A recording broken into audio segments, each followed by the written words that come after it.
Most important class, where are you going? যাচ্ছেন কোথায়? S dot dot dot S মতো, হ্যাঁ।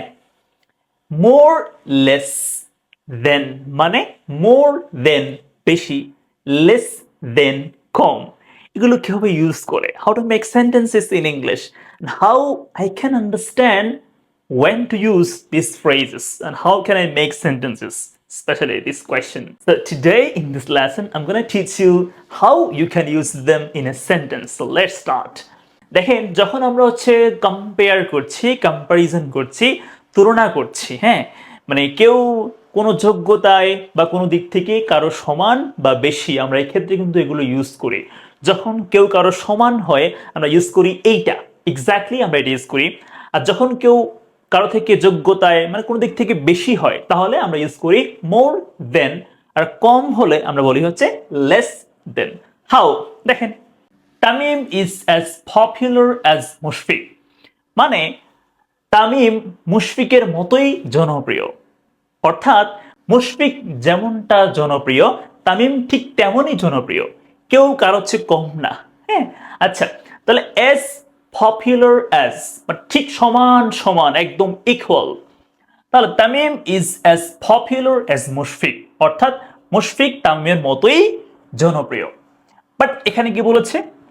মিরাজ, মিরাজ ইজ নট বলেছে, Miraz is not as popular as Mushfiq, মানে মিরাজ মুশফিকের মতো এত জনপ্রিয় না।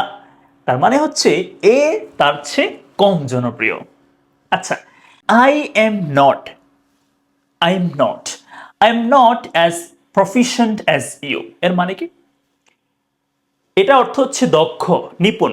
দক্ষ মানে প্রফিশিয়েন্ট, বলতে পারি স্কিলফুল, হ্যাঁ, মানে নলেজেবল, এক্সপার্ট যাই বলি। তাহলে I am not as proficient as you, আমি তোমার মতো দক্ষ না, নিপুণ না। তার মানে তুমি আমার চেয়ে বেশি দক্ষ। সো আমি বলতে পারি you are more proficient than me. এখন একটু দেখেন, মোর দেন এটা ইম্পর্টেন্ট, বেশি হলে। তাহলে your more proficient than me মানে তুমি আমার চেয়ে বেশি জনপ্রিয়। আমরা এখানে মি বলেছি, তবে ভার্ব ইউজ করলে আমরা কিন্তু এখানে আই বলতে হবে। কিরকম? You are more proficient than I am, I am মানে আপনি ভার্বটা ইউজ করলে কিন্তু এখানে আই বলতে হবে, মি বলতে পারবেন না। ভার্বটা আপনি স্কিপ করলে আপনি কিন্তু এটাকে মি বলতে পারবেন। ঠিক একইভাবে আপনি হিম বলতে পারবেন, মানে হি না বলে হিম বলতে পারবেন, শি না বলে হার বলতে পারবেন, উই না বলে আপনি আস বলতে পারবেন, এরপরে দে না বলে আপনি দেম বলতে পারবেন। তবে আপনি ভার্বটা ইউজ করলে অবশ্যই আপনাকে সাবজেক্টিভ ফর্মটা ইউজ করতে হবে, মানে দে, উই, হি, শি এগুলো ইউজ করতে হবে। You are more proficient than me. আচ্ছা, he is not as reliable as you মানে কি? মানে সে তোমার মতো এত নির্ভরযোগ্য, বিশ্বাসযোগ্য না, বিশ্বস্ত না, হ্যাঁ, রিলায়েবল মানে বিশ্বস্ত। তাহলে he is not as reliable as you, সে তোমার মতো এত বিশ্বস্ত না। তো বলুন তো আমরা কি পারি না, আমরা কিন্তু চাইলে কিন্তু এটাকে মোর দিয়ে বলতে পারি, মোর দেন দিয়ে বলতে পারি। কিরকম? দেখেন, বলতে পারি সে তোমার মতো এত বিশ্বস্ত না, তার মানে তুমি তার চেয়ে বেশি বিশ্বস্ত। বলতে পারি you are more reliable than him, right? You are more reliable than him, তাই না? সেম কথা বলেছি আমি। আপনি কিন্তু লেস দিয়ে বলতে পারবেন, লেস দিয়ে বললেও হবে। যেমন দেখেন, আপনি বলতে পারেন যে he is less reliable than you, একই কথা। He is less reliable than you মানে সে তোমার চেয়ে কম বিশ্বস্ত বা বিশ্বাসযোগ্য। ক্লিয়ার? তার মানে you are more reliable than হিম, মানে তুমি তার চেয়ে বেশি বিশ্বাসযোগ্য, বিশ্বস্ত। ক্লিয়ার তো? আপনি কিন্তু ওই যে অর্থটা মিল থাকলেই হলো। আচ্ছা, এবার they don't talk as politely as us, তারা আমাদের মতো এত ভদ্রভাবে কথা বলে না। দেখেন, এখানে কিন্তু বলেছি politely, এটা কিন্তু একটা অ্যাডভার্ব, ঠিক আছে? এটা এই যে সেন্টেন্সের মধ্যে টক, এখানে ভার্ব না, তো টককে কে মডিফাই করবে? ভার্বকে মডিফাই করবে অবশ্যই অ্যাডভার্ব, এজন্য এখানে অ্যাডভার্ব লাগবে politely। পোলাইট বললে কিন্তু হবে না। যদি বলি তারা আমাদের মতো এত ভদ্র না, তাহলে বলতে পারি they are not as polite as us, তখন হবে অ্যাডজেক্টিভ। বাট এখানে বলেছি একটা কাজ মানে ভার্ব, কথা বলা, এটা কাজ কিন্তু। তো ভার্বকে মডিফাই করতে অবশ্যই অ্যাডভার্ব লাগবে, এজন্য পোলাইটলি হয়ে যাবে, রাইট? তাহলে দে ডোন্ট টক, তারা কথা বলে না, অ্যাজ পোলাইটলি অ্যাজ আস, আমরা যেরকম করে আমরা যে ভদ্রভাবে কথা বলি তারা এত ভদ্রভাবে কথা বলে না।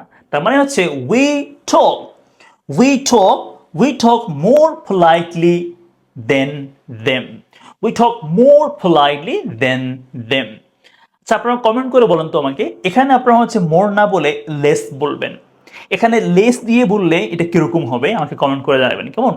তো এটা ভেরি বেসিক টপিক, খুব ইম্পর্টেন্ট এবং খুব ইউজ হয়। হ্যাঁ, একটু প্র্যাকটিস করি, একটু প্র্যাকটিস দেখেন। So let's practice. প্রফেশনাল মানে পেশাজীবী, প্রফেশনাল। আমি তোমার মতো এত পেশাজীবী না, কি হবে বলুন তো? I am not as professional as you, আমি তোমার মতো এত পেশাজীবী না, মানে পেশাদার না, ঠিক আছে? আচ্ছা, এরপর সে আমার চেয়ে বেশি অনুগত, কি হবে এটা?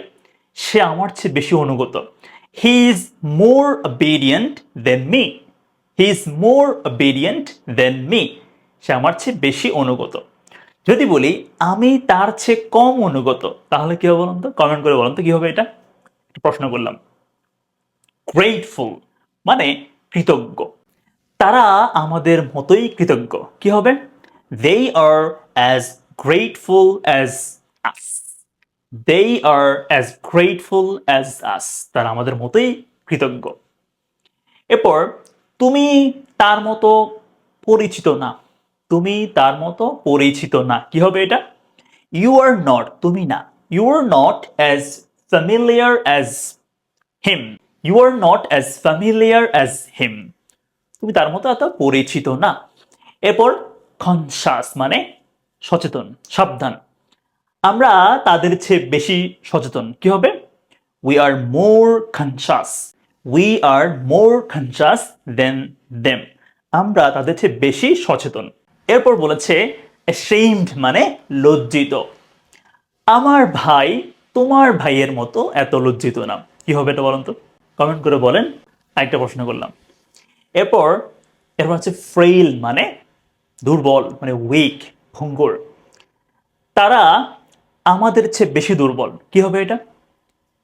দে আর মোর ফ্রেইল দেন আস, দে আর মোর ফ্রেইল দেন আস, তারা আমাদের চেয়ে বেশি দুর্বল। আচ্ছা, এরপর এরপর হচ্ছে কি হেল্পলেস মানে অসহায়, কি আছে এখানে? হেল্পলেস মানে অসহায়, তো তারা আমাদের চেয়ে বেশি অসহায়, কি হবে? দে আর মোর হেল্পলেস দেন আস। এরপর আছে ফিয়ারলেস মানে ভীত, আমরা তাদের চেয়ে কম ভীত, কি হবে? We are less fearless then them, তাদের চেয়ে কম ভীত। কম হলে লেস, বেশি হলে মোর, আর মনে রাখতে হবে দেন অবশ্যই থাকবে এখানে। এরপর আরেকটা প্রশ্ন করি, লাস্ট প্রশ্ন করি। আমি তোমার চেয়ে বেশি চঞ্চল মানে অস্থির, চঞ্চল, এটা হচ্ছে রেস্টলেস, এটা কি হবে ইংলিশে? কমেন্ট করে বলবেন। আমি তোমার চেয়ে বেশি চঞ্চল, কি হবে? কমেন্ট করে বলবেন। তো আপনারা ক্লাসটা বুঝতে পারলে কমেন্ট বক্সে ডান লিখবেন, আর আমার কোর্সে ভর্তি হতে ইচ্ছুক হলে এই নম্বরে কন্ট্যাক্ট করবেন। থ্যাংকস ফর ওয়াচিং, আসসালামু আলাইকুম।